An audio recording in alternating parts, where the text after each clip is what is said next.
मैंने क्या कर दिया? आपने हमेशा दादा को मुझसे ज्यादा अहमियत दी है। शादी में उसकी पसंद मानी, खाने में उसकी पसंद चलती है, पढ़ाई में उसकी पसंद। अरे मैं कहां हूं, मेरा तो कुछ नहीं माना ना। ये क्या बकवास करते हो आनंद? तुम दोनों मेरे लिए बराबर हो, फालतू की बातें ना करो। सारी बातें झूठ हैं, कोई बराबर नहीं है। व्यापार के हर बड़े फैसले में आप दादा की राय लेते हैं, उसे भेजते हैं, और मुझे बस एक साधारण सा सहायक बनाकर रखा है, किनारे में बैठा रहता है जो। क्योंकि प्रणव तुमसे ज्यादा समझदार है और बड़ा भी है। ओ, तो क्या बड़े होने से ही सारे फायदे मिलेंगे? आपने 10 बीघा जमीन उसके नाम कर दी, मुझे क्या दिया?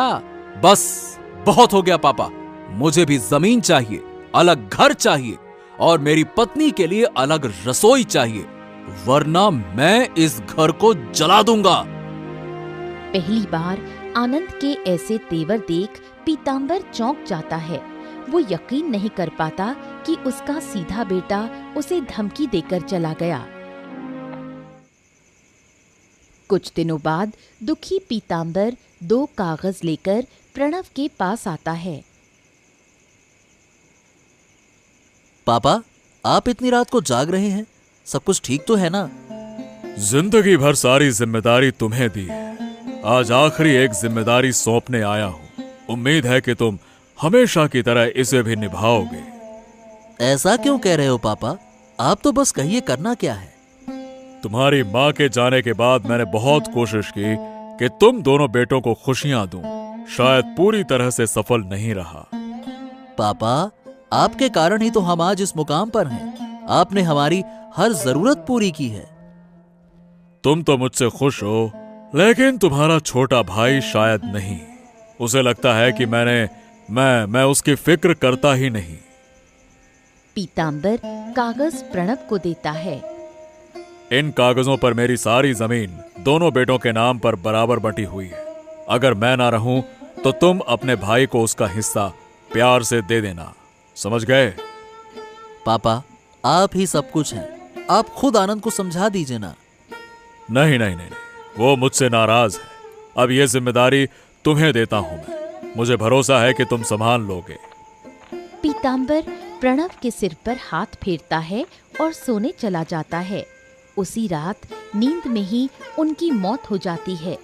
प्रणव टूट जाता है, लेकिन आनंद में ज्यादा दुख नहीं दिखता।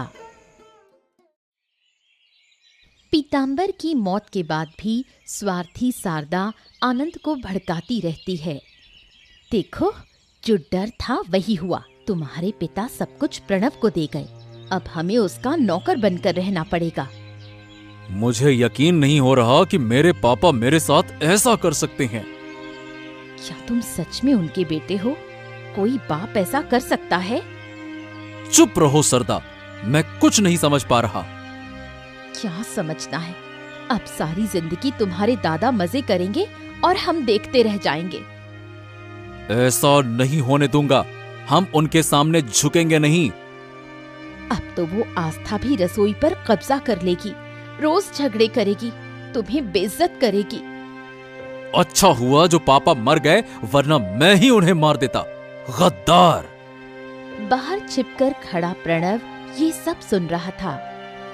कहती हूँ, किसी तरह प्रणव से वो 10 बीघा जमीन छीन लो, फिर हम राज करेंगे। छी छी छी छी छी, पापा को गए बस एक ही दिन हुआ है और ये लोग जमीन के पीछे पड़े हैं। आनंद को पापा के मरने का दुख ही नहीं है, बस लालच लालच लालच। ये सब सोचते ही प्रणव को आनंद और शारदा से घृणा होने लगती है। वो चुपचाप वहां से चला जाता है। 1 महीने बाद आस्था और प्रणव कोकिला को लेकर नदी किनारे जाते हैं। वहीं वो आनंद और शारदा को बुलाते हैं। ये दोपहर में सबको नदी के किनारे क्यों बुलाया है? आज सारे हिसाब साफ करने हैं, इसीलिए मैंने सबको बुलाया है। अच्छा, किस चीज का हिसाब? पापा ने मरने से पहले मुझे कुछ जिम्मेदारियां दी थी, आज वो मैं पूरी कर रहा हूं। हाँ, पापा तो हमेशा से ही सब तुम्हें ही देते आए हैं, इसमें नया क्या है, बताओ। आज तुम्हारा ये भ्रम टूट जाएगा आनंद, और जो जहर तुम्हारे दिमाग में भर गया है वो भी साफ हो जाएगा। प्रणव पीताम्बर द्वारा दी गई जमीन के कागज आनंद को दिखाता है। ये देखो, ये जमीन 20 बीघा है, 10 तुम्हारी 10 मेरी। घर भी पापा ने हमारे नाम पर बराबर बांटा है। हाँ, मतलब मैं अब तक जो सोचता रहा वो सब गलत था। हाँ, और पापा की मौत के बाद जो बातें मैंने तुम्हारी पत्नी से सुनी, उसके बाद मैंने तय किया अब हम अलग रहेंगे। अलग घर, अलग व्यापार और अलग रसोई। आनंद और शारदा 2 रसोई घर देखते हैं। अब रोज झगड़े नहीं होंगे। ये रही तुम्हारी रसोई, यहीं से तुम अलग खाना बनाओगे और जल्द ही हम अलग घर भी बना लेंगे। ये सब सुनकर आनंद और शारदा को अपनी गलती का एहसास होता है। वो रोते हुए माफी मांगते हैं। दादा, मैंने सरदा की बातों में आकर तुम्हें गलत समझा। लगा तुम और पापा मुझे नजरअंदाज करते हो। इसी गलत फहमी में मैंने बुरा बर्ताव किया।